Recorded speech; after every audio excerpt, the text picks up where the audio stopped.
नमस्कार दोस्तों, स्वागत है आपका उपनिषद एकेडमी में। दोस्तों, आज हम चर्चा करेंगे बड़े ही महत्वपूर्ण टॉपिक पर और आज का हमारा जो लेक्चर है वो है लेक्चर नंबर 17 में हम पढ़ेंगे जाति और वर्ग से जुड़े लगभग 35 प्रश्नों को सॉल्व करने का प्रयास करेंगे। टॉपिक तो हमारे सारे कवर हो चुके हैं। एमबीबीएस के असिस्टेंट प्रोफेसर का पूरा सिलेबस हमारा कवर हो चुका है और सोमवार से याद रखिएगा 11 क्लास की एनसीईआरटी का टॉपिक हम शुरू करेंगे। तो इस महीने 11th क्लास और 12th क्लास दो किताबों को कवर करना जरूरी है। ये पिछला जो पेपर हुआ था 1 जून को 2025 में, उसमें भी कई क्वेश्चन एनसीईआरटी की किताबों से हूबहू उतारे गए थे। ये दोनों किताबों को पढ़ना बहुत जरूरी है। अब आपके पास इतना समय नहीं बचा है। 2 अगस्त को आपका एग्जाम है। 15 से 18 तारीख तक आपके फॉर्म फिल होना शुरू हो जाएंगे। डेट आ चुकी है, 2 अगस्त को आपका एग्जाम है। 55 दिनों में आप नया कुछ नहीं पढ़ सकते। ना मैं आपसे ये कह रहा हूँ कि आप एनसीईआरटी पढ़ना शुरू कीजिए, वो मेरा काम है। मैं आपको एनसीईआरटी के नोट्स बनाकर यहाँ पर लेक्चर लेकर पूरा कवर कर दूंगा, ताकि जून के महीने में ही आप पूरी एनसीईआरटी भी कवर कर ले। ठीक है, तो आज हम 35 प्रश्नों को सॉल्व करेंगे जाति और वर्ग से रिलेटेड। तो सामने आपको लेक्चर दिख रहा होगा, ठीक है, क्वेश्चन सामने दिख रहे होंगे। पहला ही प्रश्न आ गया है कथन कारण वाले क्वेश्चन। और जो हम क्वेश्चन आज सॉल्व कर रहे हैं ये वो प्रश्न हैं जो पेपर में आ चुके हैं, चाहे वो यूपी पीसीएस में हो, चाहे राजस्थान पीसीएस हो, छत्तीसगढ़ पीएससी हो, उत्तराखंड पीएससी हो या फिर एमपी पीएससी हो। ठीक है, जहां पर भी एग्जाम होते हैं जिन भी हिंदी भाषी राज्यों में, वहां पर ये प्रश्न पूछे जा चुके हैं पहले ही। तो चलिए शुरुआत करते हैं पहले प्रश्न। भारत में मूल आक्रमण आर्यों में जो विशिष्ट वर्ग में विभक्त थे, यहाँ के समाज में सामाजिक स्त्रीकरण का सिद्धांत ब्राह्मण किया, जो पहले से ही भोजन संबंधी निषेधों के आधार पर उपवर्गीय जनजातीय समूह में विभाजित था। कारण सामाजिक स्तरीकरण की प्रणालियों में भारतीय जाति की व्यवस्था अद्वितीय है। ये 1900 सॉरी माफ कीजिएगा 2004 का पेपर है यूपीएससी में। तो जिस समय 2011 से पहले सोशियोलॉजी में ऑप्शनल सब्जेक्ट होता था, सोशियोलॉजी बहुत से लोगों का, मेरा भी था। तो 2004-5 की बात हम देखें, 2011 तक ऑप्शन सब्जेक्ट होते थे। ठीक है, तो वैकल्पिक विषय होता था प्री में। आजकल तो मेंस में बचा है, लेकिन पहले प्री में भी वैकल्पिक विषय होते थे। तो वहां पर ये यूपीएससी के परीक्षा में ये प्रश्न पूछा गया था 2004 के पेपर सोशियोलॉजी में। तो भारत में मूल आक्रमणकारी जो आर्य आए थे, उन्होंने भारत में जाति व्यवस्था, क्योंकि वो अपने आप को समाज में बड़ व्यवस्था को लागू किया था, सामाजिक स्तरीकरण। यही बड़ व्यवस्था आगे जाकर कालांतर में क्या बन गई, जाति व्यवस्था में कन्वर्ट हुई, जैसा कि बहुत से विद्वान मानते हैं। और कारण यह है कि यही सामाजिक स्तरीकरण की जो प्रणाली थी, ये कास्ट सिस्टम, जो आर्यों की देन माना जाता है, ये अद्वितीय है। दुनिया में कहीं दूसरे देशों में कास्ट बेसिस सोसाइटी देखने नहीं मिलती। तो कथन और कारण की बात हो रही है, तो कौन सा स्टेटमेंट इसमें, ठीक है, याद रखिए ऑप्शन नंबर ए इसका सही आंसर है। दोनों ही स्टेटमेंट सही हैं। और जो जाति की विशिष्टीकरण की बात होती है, भारत में सामाजिक स्थिरीकरण का आधार है जाति। ठीक है, वो जाति किस रूप में थी ये व्याख्या होती है हमारी कथन के कारण के द्वारा। चलिए अगला क्वेश्चन देखें। द राइज ऑफ मेरिटोक्रेसी किसने प्रस्तुत की है? ठीक है, योग्यता तंत्र का सिद्धांत भी कहा जाता है। ये बड़ा फेमस सिद्धांत है, सामाजिक स्तरीकरण वाले मॉर्निंग के पेपर में भी हमने इस टॉपिक को देखा था। राइज ऑफ मेरिटोक्रेसी किसने लिखी है? ठीक है, योग्यता तंत्र के बारे में, क्या योग्यता तंत्र के सिद्धांत के बारे में ये विचार किसने प्रकट किया? पार्सन, माइकल यंग, के डेविस या रोजनफेल्ड?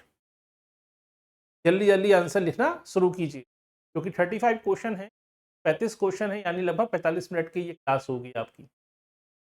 ठीक है, राइज ऑफ मेरिटोक्रेसी पुस्तक के लेखक कौन है? बड़ा फेमस किताब है। आज सुबह मॉर्निंग में सामाजिक स्तरीकरण के अंतर्गत भी हम टॉपिक को पढ़ा था। सही आंसर क्या है? Michael young. तो आपको लगेगा ये बड़ा सामान्य सा, लेकिन ये सारे प्रश्न आ चुके हैं अलग अलग परीक्षाओं में, नेट की पेपर में भी जा चुके हैं। ये कौन ये मानता है कि जाति एक मनोवैज्ञानिक प्रघटना है एवं हिंदू मस्तिष्क में गहराई से बैठाया गया है? यानी जाति एक मनोवैज्ञानिक प्रघटना है, जिसे हिंदू धर्म में के अंतर्गत या सनातन परंपरा के अंतर्गत, हिंदू सामाजिक व्यवस्था के अंतर्गत मस्तिष्क में बड़े गहराई से बैठा दिया गया। यानी हायर एजुकेटेड लोग भी इस जाति व्यवस्था से बाहर अपने आप को नहीं निकाल पा रहे हैं। यानी हमारे मन मस्तिष्क में, हमारी मनोवृत्ति में, हमारे एटीट्यूड में समा चुकी है जाति। ये विचार किसका है? ठीक है, एम एन नागेंद्र, एम मैफोइट, लुइस डूमा, एस.सी. दुबे। ठीक है, सही आंसर है लुइस डूमा। अगला क्वेश्चन, जाति एवं वर्ग में भिन्नता का मुख्य आधार क्या है? अब ये क्वेश्चन अलग अलग स्टेट में 3 बार पूछा गया है, अलग अलग स्टेट लेवल पर। राजस्थान में भी ये क्वेश्चन देखने को मिला, ये प्रश्न उत्तराखंड में भी देखने को मिला, और हिमाचल प्रदेश का जो सेट होता है उसमें भी यही प्रश्न देखने को मिला। यानी देखने में कितना समान सा प्रश्न है, पीएससी पेपर उठा सकती है, क्योंकि पीएससी पेपर बनाती कभी नहीं है, उठाती ज्यादा है। तो जाति और वर्ग में भिन्नता का मुख्य आधार क्या है? लंबवत विभाजन, वंशानुगत सामाजिक परिस्थिति, असमानता, उप सांस्कृतिक अंतर। तो बताइए क्या अंतर है जाति और वर्ग व्यवस्था में? मुख्य अंतर क्या है? देखिए, वर्ग व्यवस्था और जाति दोनों में लंबवत अंतर तो होता है, ये लंबवत विभाजन तो होता है, कोई दो राय नहीं है। ठीक है, वंशानुगत सामाजिक परिस्थिति, जाति पर टिकी है, जन्म पर आधारित होती है, लेकिन वर्ग व्यवस्था जन्म पर आधारित नहीं होती। ठीक है, असमानता दोनों स्तर में होती है, जाति में भी असमानता होती है और वर्ग व्यवस्था में भी असमानता पाई जाती है। उप सांस्कृतिक अंतर, ये भी अंतर होता है, जातियां भी अपने अंतर कई सारी भागों में उपभागों में बटी होती, वर्ग भी अपने अंतर कई सारे सब डिवीजन में बटा होता है। यानी मुख्य अंतर क्या हुआ? मुख्य अंतर है वंशानुगत सामाजिक परिस्थिति, क्योंकि जाति जन्म पर आधारित होती है, जबकि वर्ग जो है वो संपत्ति पर, सत्ता पर, शक्ति पर आधारित होता है, योग्यता पर आधारित होता है। ठीक है, अगला क्वेश्चन है, निम्नलिखित में से कौन सा हट्टन ने अपनी पुस्तक कास्ट इन इंडिया में अनुसूचित जातियों को संकेत के रूप करने हेतु उपयोग किया है? ठीक है, तो निम्न में से किस शब्द का इस्तेमाल किया है, किसने? हट्टन ने। कौन सी किताब? Caste in India. अब देखिए यहीं से क्वेश्चन बन सकता है कि कास्ट इन इंडिया पुस्तक के लेखक कौन है, तो आंसर क्या आएगा? आंसर आएगा हट्टन। तो हट्टन ने कास्ट इन इंडिया नामक पुस्तक में, ठीक है, अनुसूचित जातियों के लिए यानी एससी समुदायों के लिए, ठीक है, कौन से संकेत का या किस शब्द का इस्तेमाल किया? दलित जातियां, बहिष्कृत जातियां, अस्पृश्य जातियां या निम्न जातियां? इसका इस्तेमाल किया है किसने? हट्टन ने। कौन सी किताब में? कास्ट इन इंडिया में। सही आंसर क्या होगा? सही आंसर है बहिष्कृत जातियां। अगला क्वेश्चन, ये तर्क किसने प्रस्तुत किया कि मार्क्स की भविष्यवाणी के विपरीत शारीरिक श्रम वर्ग अधिक विषम रूपी और समान हो गया है? ठीक है, ध्यान समझिएगा, ये भविष्यवाणी किसने, ये तर्क किसने प्रस्तुत किया है कि मार्क्स की भविष्यवाणी के विपरीत जो श्रमिक वर्ग है वो अधिक असमान या विषम रूपी हो गया है। ठीक है, समाज में देखा जाए तो मार्क्स के अनुसार समाज में दो ही वर्ग हैं आर्थिक कारकों के आधार पर, एक पूंजीपति वर्ग और एक श्रमिक वर्ग। और मार्क्स के अनुसार श्रमिक वर्ग समान होता है, यानी इसमें कोई विभाजन नहीं होता, कोई ऊंच नीच भावना नहीं होती। लेकिन ये किसने कहा कि ऐसा नहीं है?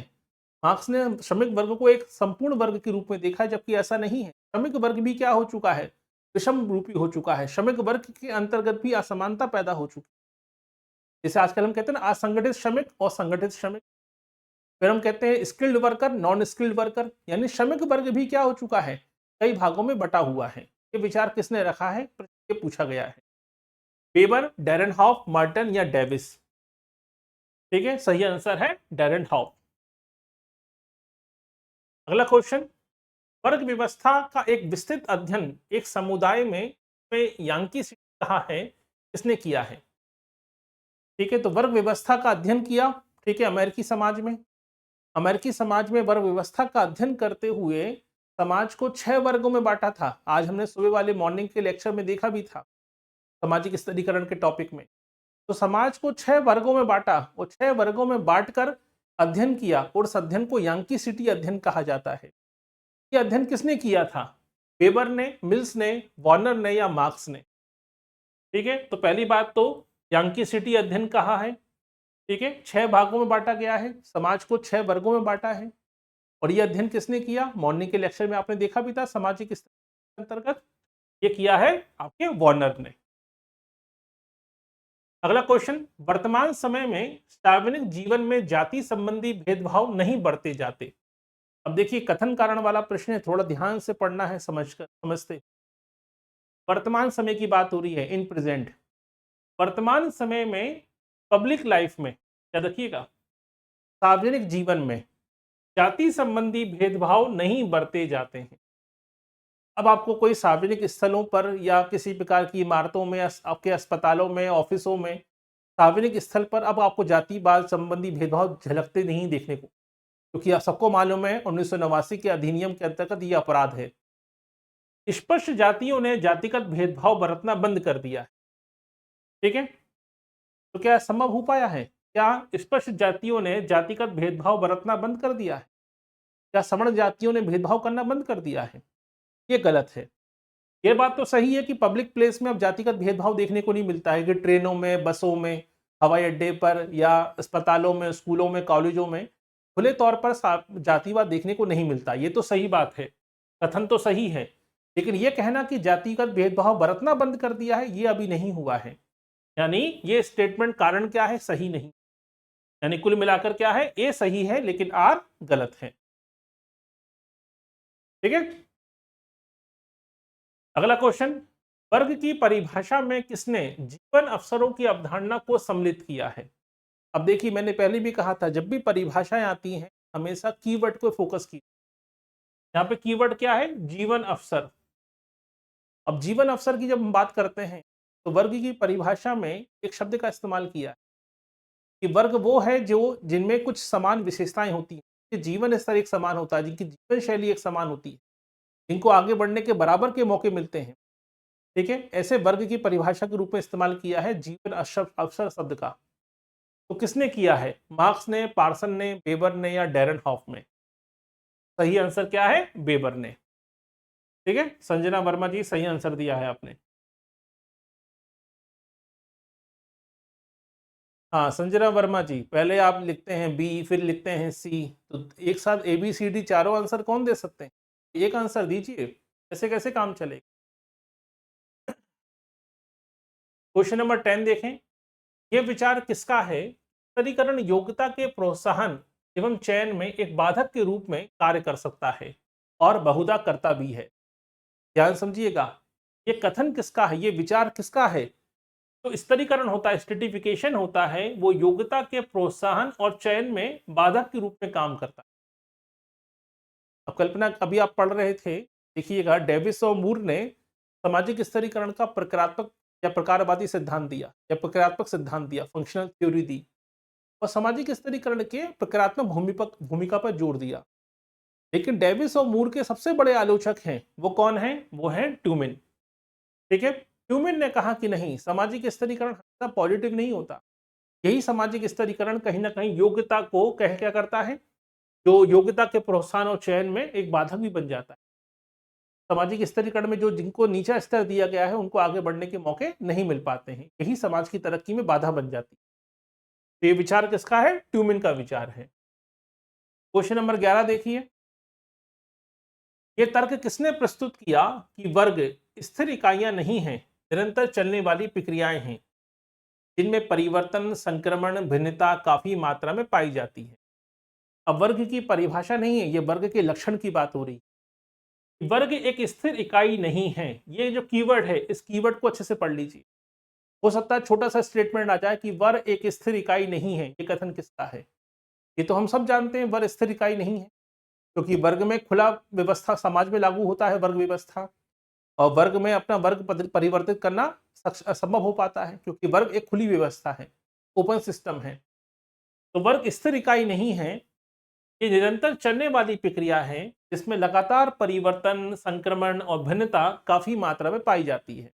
ये वर्ग का लक्षण ही तो है अपने आप में, लेकिन ये वर्ग का ये लक्षण प्रस्तुत किसने किया है? प्रश्न ये पूछा गया है आपसे। रेसलर ने, वेबर ने, क्लॉक ने या वेबरमैन ने? ठीक है, सही आंसर क्या है इसका? सही आंसर है ब्रेबरमैन। कभी कभी नए नए क्वेश्चन मिलते हैं तो नोटिंग करते जाए कीजिए। अगला क्वेश्चन, हिंदूज ऑफ हिमालयास पुस्तक के लेखक कौन हैं? हिंदूज ऑफ हिमालयास पुस्तक के लेखक कौन हैं? Gerald Berreman, T N. Madan, F G. Wells या जी.एस. घुरिए? ठीक है, बताइए, तो सही आंसर क्या है? Hindus of Himalayas. याद रखिए, पीएससी का पैटर्न समझिए। सोशियोलॉजी का मतलब ये नहीं कि आप दुनिया भर के क्वेश्चन सॉल्व करना शुरू करें। जो संस्था पेपर बनाती है पहले उसके पैटर्न को समझिए। जैसे आपने देखा होगा, नीट का एग्जाम होता है तो बहुत सारे बच्चे, स्टूडेंट जो हैं, वो सोचते हैं कि सारी कोचिंगों के टेस्ट पे पीवाईक्यू लगा लेंगे, सारी कोचिंगों के मॉक टेस्ट लगा लेंगे तो हमारा पेपर हो जाएगा। पेपर कोचिंग नहीं बना रही है, पेपर एनटीए बनाता है। उसी प्रकार याद रखिए, आप ये सोचें कि सोशियोलॉजी के हम 50 10,000 15,000 क्वेश्चन सॉल्व कर लेंगे तो हमारा हो जाएगा, ऐसा नहीं है। पहले पैटर्न को, ठीक है, पीएससी का पैटर्न क्या है? हर स्टेट का अपना एक पैटर्न होता है।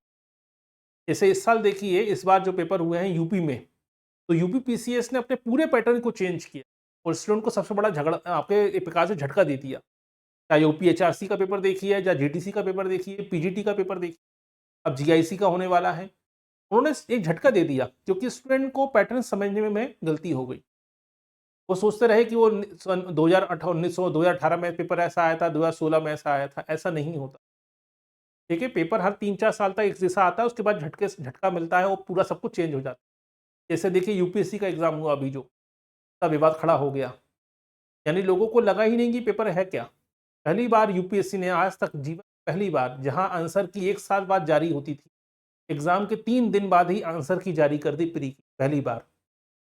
क्योंकि कोचिंग वाले भी पेपर सॉल्व नहीं करा पा रहे थे, इतना कठिन पेपर था। पैटर्न चेंज हो जाता है। तो आप 10 से 15,000 क्वेश्चन सॉल्व करने के बारे में मत सोचिए, पहले एग्जाम के पैटर्न को। पीएससी अभी तक केवल 2 ही पेपर ले पाई है। पीएससी 2 पेपर ले पाई है तो पैटर्न में बड़ा अंतर लेके नहीं आएगी पीएससी। ठीक है, इसलिए हिंदूज ऑफ हिमालयाज पुस्तक के लेखक कौन है? अगर आप पीएससी सिविल सर्विस का पेपर देखिए, तो वो तो हर साल कराती है संस्था, तो वही है ना। तो उनका पैटर्न देखिएगा, वो हमेशा छोटी-छोटी किताबों पर, स्टेटमेंट पर, डेटाबेस चीज़ों को कठिन करके पूछते हैं। पीएससी का पेपर कठिन नहीं होता, वो अजीब-ओ-गरीब होता है। या तो आपको मालूम होता है या तो नहीं मालूम होता, कोई लॉजिक लगता ही नहीं। और इस बार है माइनस मार्किंग, तो आप तुक्का भी नहीं मार सकते। ये छोटी-छोटी चीज़ों को जोड़ते जाइए अपने कंटेंट में। तो हिंदूज ऑफ हिमालयाज पुस्तक के लेखक कौन हैं? Gerald Berreman, N Madan, F G. Wells या जी.एस. घुरिये? ठीक है, मिथिलेश जी नमस्कार। सही आंसर क्या है? सही आंसर है जेरोल्ड बैरेमैन। ठीक है, तो जेरोल्ड बैरेमैन की बड़ी फेमस किताब है हिंदूज ऑफ हिमालयाज। ठीक है, महत्वपूर्ण ये नहीं कि हमसे बना या नहीं बना ये क्वेश्चन, महत्वपूर्ण है कि नई चीज मिली तो तुरंत नोट कर लीजिए अपने नोट्स में। इसलिए कहते हैं कि हैंड रिटन नोट्स जरूर बनाइए। जो लोग होते हैं ना, चाचा किताबों के नीचे अंडरलाइन करते रहते हैं केवल बस, वो सबसे बड़ी समस्या आती है, वो रिवाइज नहीं कर पाते हैं कभी, क्योंकि उनके पास सब कुछ चीज़ें बिखरी होती हैं। हमेशा नोट्स बनाकर चीज़ों को अपने स्तर पे लेके आए। ठीक है, सारा डेटा को, सारी इन्फॉर्मेशन को सेंट्रलाइज कीजिए, जरूरी होता है। रिवीजन करते समय आपके हैंड रिटन नोट्स बड़ी भूमिका निभाते हैं। अगला क्वेश्चन देखिए, जाति और वर्ग में मुख्य भेद क्या है? अब ये क्वेश्चन यूपीएससी में आया था 98 में, 1998। जाति और वर्ग में मुख्य भेद क्या है? जाति वर्ग विहीन समाज में परिचालित होती है, जबकि वर्ग जाति विहीन समाज में परिचालित होती है। जाति सदैव संवर्त होती है, जबकि वर्ग सदैव विकृत होता है। जाति के मामले में व्यक्ति की परिस्थिति आरोपित होती है, जबकि वर्ग के मामले में अर्जित होता है। जाति के मामले में व्यक्ति को सर्वाधिक हानि उठानी पड़ती है, जबकि वर्ग में ऐसा नहीं होता। तो बात हो रही है कि जाति और वर्ग में मूल अंतर क्या है। ठीक है, क्योंकि मुख्य भेद पूछा गया है। जाति और वर्ग का सबसे बड़ा भेद क्या है? देखिए, पहली बात तो जाति वर्ग विहीन समाज में परिचालित होती है, ऐसा नहीं है। क्या भारत में वर्ग नहीं है? भारत में वर्ग है। भारत में अपर क्लास भी है, लोअर क्लास भी है, मिडिल क्लास भी है, लेकिन तब भी जाति व्यवस्था है। ये तो कहना गलत है कि जाति केवल वर्ग विहीन समाज में होती है, ऐसा नहीं होता। दूसरा, जाति सदैव संवर्त होती है और वर्ग सदैव विकृत होता है, ऐसा भी नहीं होता। तीसरा, जाति के मामले में व्यक्ति को सर्वाधिक हानि उठानी पड़ती, ऐसा नहीं होता। अगर जाति हानिकारक होती, ठीक है, तो कहीं ना कहीं अभी तक जाति का सम्मेलन क्यों हो रहे होते, जाति का विवाह सम्मेलन क्यों होते, लोग अपनी जाति के प्रति इतना, ठीक है, आकर्षित क्यों होते, या आपके हम कह सकते हैं कि भाई, ये कहते हैं ना कि स्व केंद्रिता की भावना क्यों होती जाति के प्रति।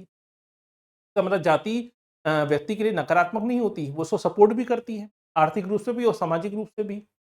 तो मूल अंतर क्या हुआ? मूल अंतर है ऑप्शन नंबर सी, क्योंकि जाति के मामले में आपकी जो परिस्थिति होती है वो आरोपित होती है, क्योंकि वो प्रदत्त होती है, पहले से आपका स्थान तय होता है। जबकि वर्ग के मामले में आपकी जो परिस्थिति होती है वो अर्जित होती है। आपने अपनी योग्यता से, अपनी शिक्षा से, अपनी आपके सफलताओं से अपनी भूमि वर्ग में अपनी परिस्थिति को तय करते हैं। ये मूल अंतर होता है किसमें? वर्ग और जाति में। क्लियर? अगला क्वेश्चन देखें। व्यवसाय और केवल व्यवसाय ही जाति प्रथा की उत्पत्ति के लिए उत्तरदायी है। ये तो बड़ा फेमस स्टेटमेंट है। जब भी आप जाति की उत्पत्ति के सिद्धांत पढ़ते हैं तो जाति के कई सारे सिद्धांत हैं। धार्मिक सिद्धांत भी है, व्यावसायिक सिद्धांत भी है, देखिए प्रजाति सिद्धांत भी है, परंपरागत सिद्धांत भी है। तो कई सारे सिद्धांत प्रस्तुत किए गए हैं जाति की उत्पत्ति को लेकर। देखिए सबसे महत्वपूर्ण सिद्धांत है व्यावसायिक सिद्धांत, और इस सिद्धांत में सबसे महत्वपूर्ण स्टेटमेंट है व्यवसाय और केवल व्यवसाय ही जाति प्रथा की उत्पत्ति का सबसे बड़ा कारण है। ये किसका स्टेटमेंट है? यह है नेस्फील्ड का स्टेटमेंट। अगला क्वेश्चन देखें। जाति के तीन पक्ष धर्मनिरपेक्ष, एकीकरण और वैचारिकी पूर्ण किसने प्रतिपादित किए? तो जाति के तीन पक्षों पर जोर दिया है। अब देखिए क्वेश्चन यहीं से बन सकता है कि भाई किसके अनुसार, अगर चार आपको सही आंसर मालूम पड़ जाए तो एक पेपर घुमा के उल्टा करके पूछा जा सकता है कि भाई किसके अनुसार जाति के तीन पक्ष क्या हैं। तो चार ऑप्शन होंगे और निम्न में से कौन सा पक्ष नहीं है, ये क्वेश्चन बन। पहली बात तो जाति के तीन पक्ष याद कर लीजिए, धर्मनिरपेक्ष, एकीकरण और वैचारिक पूर्ण। ठीक है, तीन बातों पे फोकस कर लीजिए पहले तो। अब ये विचार किसका है, ये प्रश्न पूछा गया है। हेरोल्डी गोल्ड, आपके Harold Gould, M N Srinivas, T K Oommen या रजनी कोठारी। तो जाति के तीन जो तत्वों की बात होती है, एलिमेंट की बात होती है, पक्ष की बात होती है, ये विचार रखा है रजनी कोठारी ने। यही से क्वेश्चन बन सकता है कि रजनी कोठारी के अनुसार जाति का निम्न में से कौन सा पक्ष नहीं है, ये प्रश्न भी बन सकता है। तो तीन पक्ष आपको याद होने चाहिए। Caste in modern India and other essays के लेखक कौन है?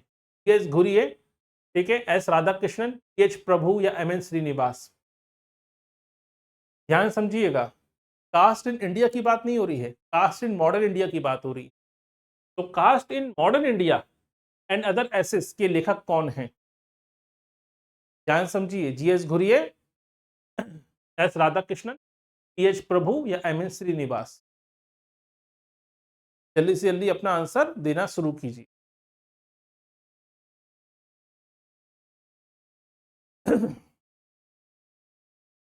ठीक है, ऑडियो वीडियो क्लियर है सभी को? ऑडियो वीडियो क्लियर है तो मैसेज कर दीजिएगा। यही वीडियो यूट्यूब पर भी जाएगा और यही वीडियो बाद में आपके जाके रिकॉर्डेड रूप में जमा हो जाता है, ताकि जितनी बार आप चाहें उतनी बार आप इसे देख सकें। देखिए प्रदीप कुमार जाटव जी, आपका आंसर गलत है।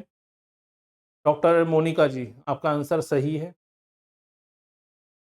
इतने लोग बैठे हैं, आंसर दीजिए कम से कम। इसका सिंपल क्वेश्चन है, caste in modern India and other essays पुस्तक के लेखक कौन हैं? G S Ghurye, S Radhakrishnan, H Prabhu या एम एन श्रीनिवास।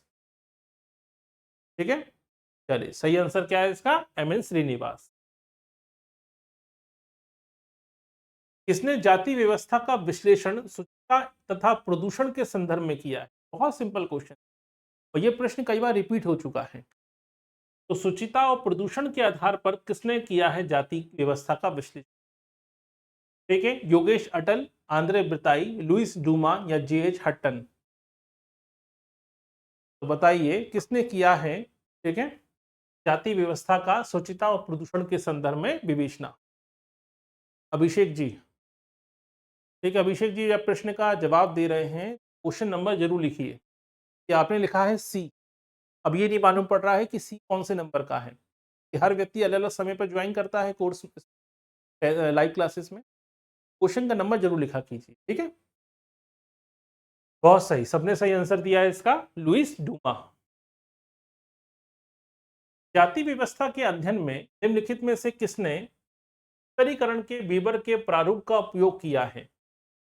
तो स्तरीकरण का जो वीबर का सिद्धांत है या वीबर का जो विचार है, वीबर का जो प्रारूप है, उसका इस्तेमाल किया है स्तरीकरण के अध्ययन करने के दौरान, जाति व्यवस्था का अध्ययन करने के दौरान।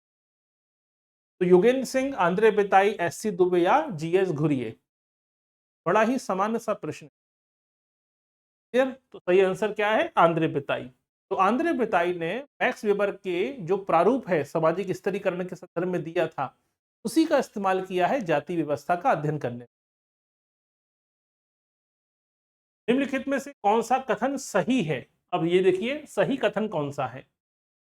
जाति तथा वर्ग, अब देखिएगा इसमें एबीसीडी नहीं है, यहाँ पर आप चार कूट दिए गए हैं। फिर आपको पहले चारों स्टेटमेंट को, चारों कथनों को पढ़ लीजिए। जाति तथा वर्ग दोनों ही सामाजिक स्तरीकरण के स्वरूप हैं या रूप हैं, ये तो सही बात है, यानी ये स्टेटमेंट तो सही है। जाति भारारोपण पर आधारित है जबकि वर्ग उपलब्धि पर आधारित है, ये बात भी सही है। जाति में अध्यारोपण होता है, यानी प्रदत्त होती है जाति में सारे गुण, जबकि जो वर्ग होता है यह उपलब्धियों पर यानी अर्जित गुणों पर आधारित होती है, यानी ये भी आंसर भी, ये कथन भी सही है। वर्ग अनेक हो सकते हैं पर जातियां केवल 4 हैं, ऐसा नहीं है, जातियां तो हजारों हैं, ये स्टेटमेंट तो गलत है। जाति एवं वर्ग दोनों ही व्यक्ति की परिस्थिति प्रदान करते हैं, ये तो सही बात है। चाहे कास्ट सिस्टम हो या क्लास सिस्टम हो, दोनों ही कहीं ना कहीं समाज में व्यक्ति का जो स्टेटस होता है, परिस्थिति को तय करते हैं, यानी ये स्टेटमेंट भी सही है, यानी 1, 2 और 4। ठीक है, ऑप्शन नंबर सी इसका सही आंसर।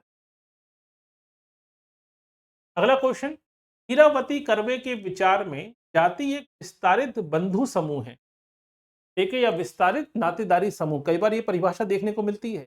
विस्तारित नातेदारी समूह, इस शब्द को याद कर लीजिए, ईरावती कर्वे का विचार है, जिन्होंने जाति व्यवस्था को विस्तृत नातेदारी समूह या विस्तृत बंधु समूह कहा है। ये बात तो सही है। अब क्यों कहा है? कारण एक जाति के सभी सदस्य ये विश्वास करते हैं कि एक समान पूर्वज के वंशज हैं, यानी एक समान हो, एक गोत्र की उत्पत्ति या एक जाति में अपने आप को सदस्यता क्यों मानते हैं व्यक्ति? ठीक है, क्योंकि आप देखते हैं प्रवर विवाह होते हैं, सहपिंडी विवाह आपने नाम सुना, ठीक है, पिंडदान की व्यवस्था प्रथा होती है या पिंडदान की प्रथा होती है मृत्यु के समय, मृत्यु के समय, श्राद्ध के समय, तो कहीं ना कहीं ये किस बात का सूचक है? तो जाति का व्यक्ति ये मानकर चलता है कि हम सबके पूर्वज एक समान थे, हम सभी एक रक्त संबंधी हैं, एक ही समूह से पैदा हुए हैं, एक ही पूर्वज से पैदा हुए हैं। ये जो सोच होती है, यही सोच उनको क्या करती है? संगठित करती है। इसी कारण से इसको विस्तृत नातेदारी समूह कहा है, जाति व्यवस्था, यानी ऑप्शन नंबर ए इसका सही आंसर। किसने कहा है कि पश्चिमीकृत अभिजातों में वर्ग गठबंधन जाति गठबंधन की तुलना में अधिक महत्वपूर्ण होते हैं? पश्चिमी जो समाज होते हैं, वेस्टर्न सोसाइटी होती है, वहां पे जो क्लास सिस्टम होता है, वहां पे जो कास्ट के अलायंस होते हैं, वो कास्ट अलायंस से ज्यादा महत्वपूर्ण होते हैं, क्योंकि पश्चिमी समाजों में कास्ट सिस्टम नहीं है, वहाँ क्लास सिस्टम होता है। समाज का उच्च वर्ग, मध्यम वर्ग, निम्न वर्ग, upper middle class, lower lower lower middle class, इस प्रकार के वर्ग होते हैं। जैसा कि वार्नर ने भी सब आपके यांकी का अध्ययन करके अमेरिकी समाज में 6 वर्गों की पहचान की। तो ये तो सही बात है कि भाई पश्चिमी जो अभिजात वर्ग है, एलिट क्लास है, वहाँ पे जातिगत महत्वपूर्ण बंधन महत्वपूर्ण नहीं है, वहाँ पे कहीं ना कहीं क्लास महत्वपूर्ण होता है। तो जाति गठबंधन की तुलना में अधिक महत्वपूर्ण होते हैं, ये तो सही बात है। अब ये स्टेटमेंट है किसका? MS गोरे, SC दुबे, आंद्रे बिताई या IP देसाई? सही आंसर क्या है? सही आंसर है आंद्रे बिताई। ठीक है, अगला क्वेश्चन, निम्नलिखित में से कौन सा तर्क प्रस्तुत करता है जातियां सामाजिक वर्गों का विशिष्ट स्वरूप है जो कम से कम प्रवृत्ति के रूप में सभी समाजों में पाई जाती है? अब ध्यान समझिएगा, जातियां सामाजिक वर्गों का विशिष्ट स्वरूप है, जो सोशल क्लास होती है उसका एक रूप है, जो जो कम से कम प्रवृत्ति के रूप में सभी समाजों में पाई जाती है। अब ये कहने का मतलब क्या है? पहली बात तो इस परिभाषा में ये बताया गया है कि जो कास्ट सिस्टम अलग नहीं है, वो सामाजिक स्तरीकरण का या सामाजिक विभाजन का एक रूप है, और जो किसी न किसी रूप में कहीं ना कहीं दुनिया सभी समाजों में पाया जाता है, किसी में कम किसी में ज्यादा। तो ये विचार किसका है? क्रोबर का, श्रीनिवास का, वैली का या हट्टन का? ठीक है, और ये विचार किसका है? ये विचार है क्रोबर का। समस्या क्या है, हम जब भी हम कास्ट सिस्टम पढ़ते हैं तो हमारे दिमाग में हमेशा भारतीय विचारक ही होते हैं। हमें लगता है कि जाति व्यवस्था का अध्ययन केवल भारतीय विचारकों ने ही किया है, इसलिए हमारे क्वेश्चन गलत होना शुरू। जबकि मैक्स वेबर से लेकर क्रोबर से लेकर कई सारे विचारकों ने, ठीक है, खासकर पश्चिमी विचारकों ने, जर्मन और फ्रेंच जो आपके समाजशास्त्री हैं, उन्होंने हमारे कास्ट सिस्टम का काफी गहराई से अध्ययन किया। अगला क्वेश्चन, किसने ग्रामीण लोगों को 3 भागों में मालिक, किसान और मजदूर, कितने मालिक, किसान और मजदूर में वर्गीकृत किया? तो जब भी आप वर्ग व्यवस्था पढ़ते हैं, कृषि वर्ग व्यवस्था भी पढ़ते हैं, यूनिट नंबर 6 में ग्रामीण समाजशास्त्र में आपने कृषक वर्ग संरचना को पढ़ा होगा। और कृषक वर्ग संरचना में किसने ग्रामीण समाज को, ग्रामीण लोगों को 3 वर्गों में बांटा है? मालिक, किसान और मजदूर। ये किसने बांटा है? आंद्रे बिताई, डैनियल थॉनर, एफ.जी. वैली या एम.एन. श्रीनिवास? ठीक है, सही आंसर क्या होगा? डैनियल थॉनर ने। अगला क्वेश्चन देखिए, ये किसकी मान्यता है? श्रमिक वर्ग अब 3 विभिन्न स्तरों अकुशल, अर्धकुशल और कुशल शारीरिक श्रम में विभाजित हो गया है। ये किसने कहा है? जो भाई श्रमिक वर्ग है वो अब कुशल, अर्धकुशल और कुशल शारीरिक श्रम में वर्गीकृत हो चुका है। इसी से मिलता जुलता क्वेश्चन अभी आपने देखा था, तो इन्होंने कहा था कि मार्क्स की भविष्यवाणी गलत साबित हुई, क्योंकि श्रमिक वर्ग में भी विषम रूपी और असमान हो चुका है। उसी क्वेश्चन का ही दूसरा परिवर्तित रूप तरीके से क्वेश्चन पूछा गया। तो बताइए सही आंसर क्या होगा? सही आंसर है डैरन हॉफ। डैरन हॉफ ने यही तो कहा था कि मार्क्स की श्रमिकों को लेकर भविष्यवाणी गलत साबित हुई है, क्योंकि मार्क्स ने कहा था कि श्रमिक वर्ग संगठित होता है। समाज में 2 ही वर्ग हैं, पूंजीपति वर्ग और श्रमिक वर्ग। लेकिन आधुनिक समाज में श्रमिक वर्ग भी क्या हो चुका है? समरूपी हो चुका है, उसमें भी कहीं ना कहीं वर्गीकरण आ चुका है। ठीक है, अगला प्रश्न देखिए। अब यहाँ पे बात है, क्योंकि भारत में बहुत से समाजशास्त्री ने कास्ट सिस्टम स्टडी करी है, तो स्टडी करते समय कौन कौन से क्षेत्र का अध्ययन किया है, वहां से प्रश्न पूछा गया है। और पूछा गया है कौन सा एक सही सुमेलित नहीं है, पूछा गया है। तो कैथलीन गफ तंजोर, एफ.जी. वैले बीसीपाड़ा, एस.सी. दुबे श्रीपुरम, एम.एन. श्रीनिवास रामपुरा या रामपुर। तो बताइए कौन सा सही सुमेलित नहीं? सामने आपके प्रश्न दिखाई दे रहा होगा आपको, बताइए जल्दी से जल्दी। ठीक है, इसमें कौन सा सुमेलित नहीं है? देखिए, कैथलीन गफ ने तंजोर का अध्ययन किया। गलती ये मत सोचिए कि यहाँ पे आंध्र बिताई आएगा। आंध्र बिताई ने तंजोर नहीं, तंजोर के श्रीपुरम गांव का अध्ययन किया, तंजोर जिले में। एफ.जी. वैली ने बीसीपाड़ा गांव का अध्ययन किया। एस.सी. दुबे साहब ने श्रीपुरम गांव का अध्ययन नहीं किया है, उन्होंने वर्तमान तेलंगाना के शमीरपेट गांव का अध्ययन किया।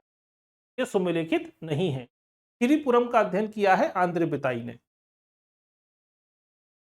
मैक्स वेबर ने जाति के ये लक्षण बताए हैं। जाति का कौन सा लक्षण बताया है मैक्स वेबर ने? कि जाति एक निर्जातीय समूह है, जाति एक समुदाय है, जाति तीनों की धर्म संस्था है। ठीक है, और जाति एक संबद्ध प्रस्थिति समूह है, स्टेटस ग्रुप है। तो जाति को किस रूप में परिभाषित किया? ठीक है, जल्दी से जल्दी बताइए, जाति को किस रूप में परिभाषित किया है मैक्स वेबर? अब ये क्वेश्चन आपको लगता है कि इतने सिंपल क्वेश्चन कौन पूछे जाते हैं, लेकिन अगर आप पुराना पेपर उठा के देखिए, एमपीपीएससी में भी जो 24 में पेपर हुआ, 25 में पेपर हुआ, आपको 40 से 45 क्वेश्चन बहुत ही सिंपल वे में मिलेंगे आपको। अभी जो पेपर हुआ था 1 जून 2025 को असिस्टेंट प्रोफेसर, हम बहुत सारा पढ़ के चले जाते हैं नव प्रकारवाद में, जरूरी भी है पढ़ना, लेकिन नव प्रकारवाद से आप सोचिए, मैं पहले भी बता चुका हूं, इतने सिंपल क्वेश्चन पूछे गया कि नव प्रकारवाद से जुड़े विद्वान कौन है, नव प्रकारवाद के जनक कौन है, ठीक है, और एक किताब का नाम पूछा गया, बस। जबकि हम मान के चलते हैं कि नव प्रकारवाद अगर आएगा तो काफी डिटेल में क्वेश्चन पूछ, लेकिन पीएससी कभी कभी बहुत सिंपल क्वेश्चन पूछ लेती है आपसे। तो मैक्स वेबर ने जाति को किस रूप में देखा है? मैक्स वेबर ने जाति को एक परिस्थिति समूह के रूप में देखा। उस समूह को जिसकी सुनिश्चित सत्ता हो, अपना नाम हो, जो परिबद्ध जिसमें अपने अस्तित्व की चेतना हो, जिसमें सांस्कृतिक सजातीयता हो, क्या कहा जाता है? ध्यान समझिएगा, एक समूह की विशेषता की बात हो रही है। उस समूह को जिसकी अपनी क्या हो, एक सुनिश्चित सत्ता हो, पावर हो, जिसका अपना एक नाम हो, ठीक है, जिसमें अपने अस्तित्व को लेकर एक चेतना हो, जिसमें सांस्कृतिक सजातीयता हो, ठीक है, उसे हम क्या कहेंगे? जाति, वर्ग, दल या गोत्र? बताइए।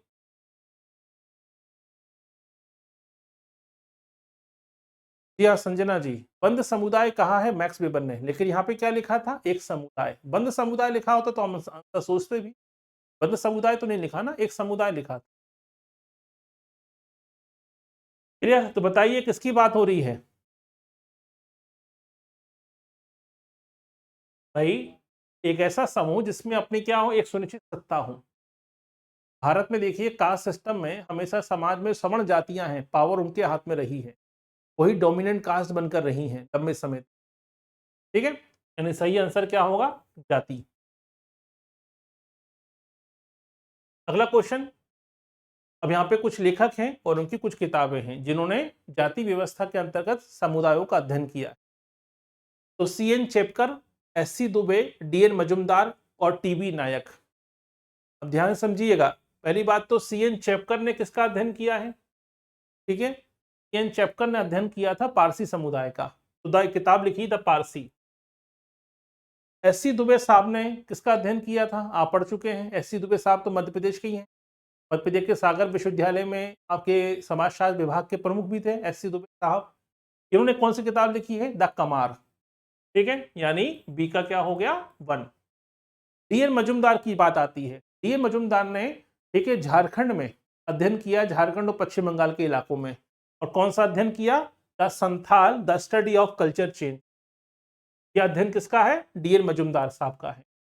TB नायक, TB नायक कौन है, आपने MPPSC के जो MPPSC का एग्जाम होता है, फर्स्ट पेपर जो है आपके पेपर का, सोशियोलॉजी सेकंड पेपर है, फर्स्ट पेपर में जो 50 क्वेश्चन आएंगे, इसमें जो यूनिट नंबर 4 है ट्राइबल, में पढ़ा भी होगा। बड़ी फेमस किताब लिखी है TB नायक ने, किताब का नाम क्या है, द भील स्टडी। ठीक है, तो डी का 2। सही आंसर क्या होगा, 5 1 4 2। सही आंसर क्या है, 5 1 4 2। ठीक है, अगला क्वेश्चन देखें। Class and class conflict in in industrial society नामक पुस्तक के लेखक कौन है, लिपसेट, कार्ल मार्क्स, रेमंड रेरन और Rolf डेरनहॉफ।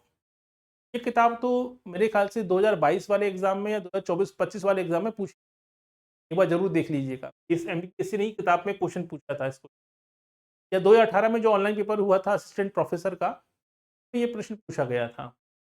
Class and class conflict in industrial society नामक पुस्तक के लेखक कौन है, लिपसेट, कार्ल मार्क्स, रेमंड एरन या रॉल्फ डेरनहॉफ। ठीक है, बड़ी फेमस किताबों में से एक है और सही आंसर क्या है, डेरनहॉफ।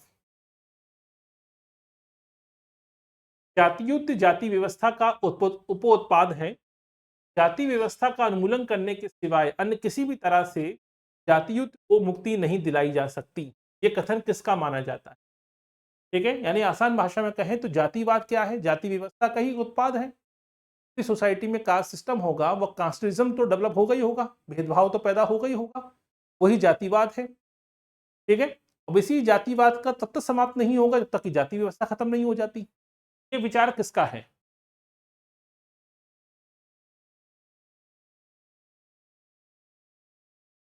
ठीक है, जवाहरलाल नेहरू, महात्मा गांधी, के कामराज या डॉक्टर अंबेडकर। के कामराज तमिलनाडु के जाने माने राजनीतिज्ञ थे, इन्हीं के नाम पर देखिए वहां पर बंदरगाह का नाम भी है, के कामराज बंदरगाह है उनके। ठीक है, तो बताइए स्टेटमेंट किसका है, ये स्टेटमेंट है डॉक्टर अंबेडकर का। भारतीय समाजशास्त्रियों में से किसने जाति व्यवस्था का अध्ययन कर ये उद्घोषित किया कि भारत में जाति इंडो आर्यन ब्राह्मण संतान है, इसका पालन पोषण गंगा और यमुना के मैदान में हुआ और इसके उपरांत देश के अन्य भागों में से स्थानांतरित किया गया। ये तो बड़ा जाना माना स्टेटमेंट है, जब भी आप जाति व्यवस्था पढ़ते हैं, जाति व्यवस्था की उत्पत्ति में सिद्धांत तो आपने कईयों बार पढ़ा होगा, ये स्टेटमेंट तो कईयों बार पढ़ा होगा, इसमें तो गलती होना ही नहीं है। MN श्रीनिवास, आंद्रे बिरताई, GS घुरिये या MC राय। ठीक है, जल्दी जल्दी आंसर दीजिए अपना। बहुत सही, समाजशास्त्र, भारत में समाजशास्त्र के जनक GS घुरिये का ये विचार है। कास्ट ओल्ड एंड न्यू के लेखक कौन हैं, योगेंद्र सिंह, आंद्रे बिरताई, AR देसाई या DP मुखर्जी। छोटी छोटी किताबें जो होती है, जो लेंदी किताब होती है, UGC नेट में देखिएगा, वहां जोड़ी मिलाने वाले प्रश्नों में बड़ी बड़ी लंबी किताबें पूछी जाती हैं जिनके नाम काफी लंबे होते हैं। लेकिन MPPSC में ठीक उल्टा है, MPPSC आपसे लंबी लंबी किताबों के नाम नहीं पूछता है, शॉर्ट फॉर्म में जो किताबें, छोटी छोटी किताबें हैं, वहां से ज्यादा प्रश्न पूछे जाते हैं। तो कास्ट ओल्ड एंड न्यू पुस्तक के लेखक कौन है, योगेंद्र सिंह, आंद्रे बिरताई, AR देसाई या DP मुखर्जी। ठीक है, संजना जी बहुत सही, सही आंसर है आपका आंद्रे बिताई। आंद्रे बिताई को अच्छे से पढ़ लीजिएगा, क्योंकि अभी कुछ महीने ही हुए उनकी डेथ को, 4 से 5 महीने पहले ही उनकी डेथ हुई। निम्नलिखित में से किसने वर्ग संस्तरण अध्ययन में ऐतिहासिक द्वंद्वात्मक उपागम का उपयोग किया है?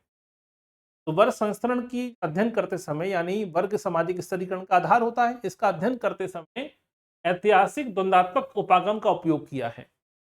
Andre Beteille, M N Srinivas, D J फोमस कौशाम्बी या और आर के मुखर्जी, किसने इस उपागम का इस्तेमाल किया?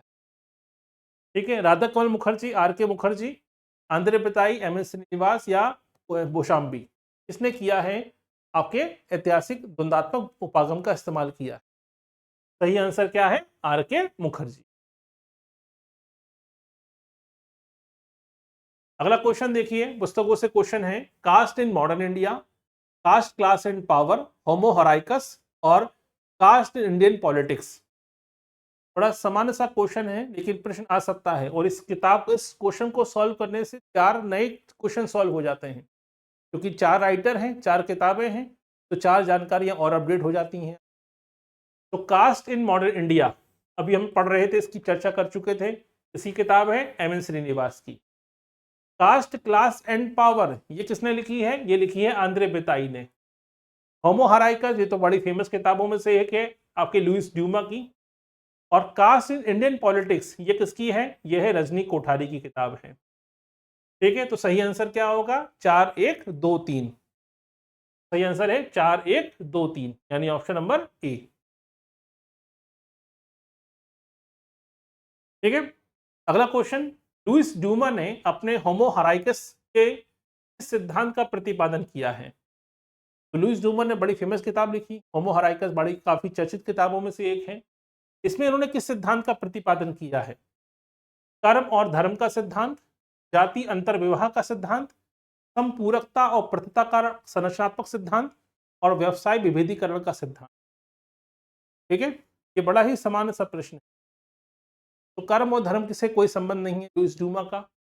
जाति अंतर विवाह को लेकर भी ऐसा कोई विचार प्रकट नहीं किया है। व्यवसाय विभेदीकरण को लेकर भी विचार प्रकट नहीं किया। ठीक है, विचार प्रकट किया है सुचिता और पवित्रता के आधार पर, इस समाज में किस प्रकार चीजों को पृथक किया जाता है, किस प्रकार से संपूर्णता की बात होती है, यानी ऑप्शन नंबर सी इसका सही आंसर।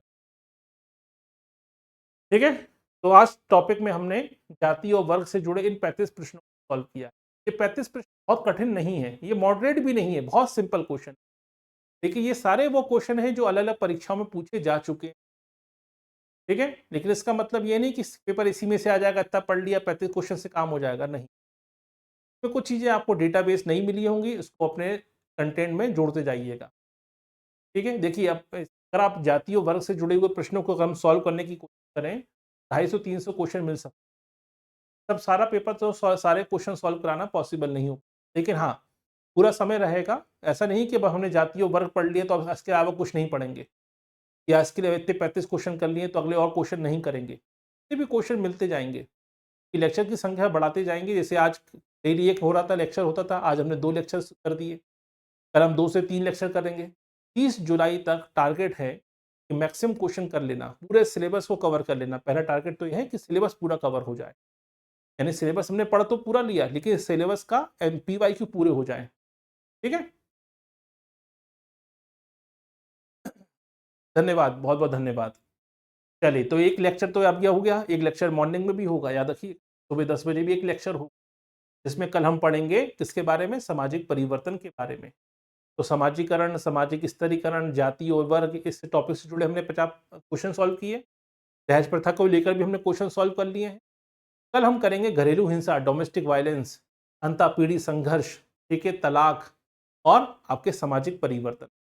इस टॉपिक से जुड़े हुए भी अलग अलग क्वेश्चन सॉल्व करेंगे। एक लेक्चर तो नहीं होगा, लेकिन कल आपके कम से कम 3 लेक्चर होंगे, और हर लेक्चर में सामाजिक परिवर्तन में हम 50 क्वेश्चन सॉल्व करेंगे, क्योंकि सामाजिक परिवर्तन से ज़्यादा प्रश्न पूछे गए हैं। लेकिन जो तलाक है उससे 25 क्वेश्चन सॉल्व करेंगे। डोमेस्टिक वायलेंस, घरेलू हिंसा से जुड़े 25 क्वेश्चनों को सॉल्व करेंगे। धीरे धीरे आपके यूनिट नंबर 2 इस हफ्ते खत्म हो जाए, कवर हो जाएगी। ठीक है, तो कल है शनिवार, और संडे को भी क्लास हुई थी, संडे को भी क्लास होगी, ताकि मंडे से यूनिट नंबर 3 शुरू हो जाएगा। और यूनिट नंबर 3 है थिंकर का, और थिंकर में हम हर एक थिंकर के 50 क्वेश्चन सॉल्व करेंगे, हर थिंकर के, ठीक है, भले ही एक हफ्ता पूरा लग जाए। यूनिट नंबर 3 अगर आपने अच्छे से तैयार कर ली थिंकर वाले पोर्शन की, और उसके हर एक थिंकर पे 50-50 क्वेश्चन सॉल्व कर ली, चाहे आप नार्डेल की बात करें, चाहे रेडक्लिफ ब्राउन की बात करें, मेलिनोवस्की की बात करें, क्रूजर की बात करें, कॉलिंस की बात करें, मार्क्स की बात करें, मर्टन की बात करें, परेटो की बात करें, केस गुरिये की बात करें, हर एक थिंकर पे 50-50 क्वेश्चन हमें सॉल्व करने, ठीक है। नोट्स तो आपने सबने हैंड रिटन नोट्स बनाए होंगे, और हैंड रिटन नोट्स को डिटेल में जो नोट्स बनाए आपने पूरे सिलेबस, उसी को बार बार पढ़िए, शॉर्टकट मत अपनाइए तरीका, बस शॉर्टकट अपना लें काम हो जाएगा, ऐसे काम नहीं चलेगा, ठीक है। चलिए, कल सुबह 10 बजे अगला लेक्चर होगा, और कल सुबह 10 बजे हम देखेंगे सबसे पहले सामाजिक परिवर्तन से जुड़े 50 प्रश्न, 25 नहीं 50। ये सामाजिक परिवर्तन एक बड़ा टॉपिक है, उसमें उद्विकास, क्रांति, कई सारे टॉपिक शामिल होते हैं। तो कल सुबह 50 क्वेश्चन की प्रैक्टिस करेंगे सोशल चेंज पर, सामाजिक परिवर्तन पर, पहले से पढ़ के रखिएगा, क्लियर। चलिए, तो बने रहिए हमारे साथ, मुलाकात होगी आपसे अगले लेक्चर में। बहुत बहुत धन्यवाद।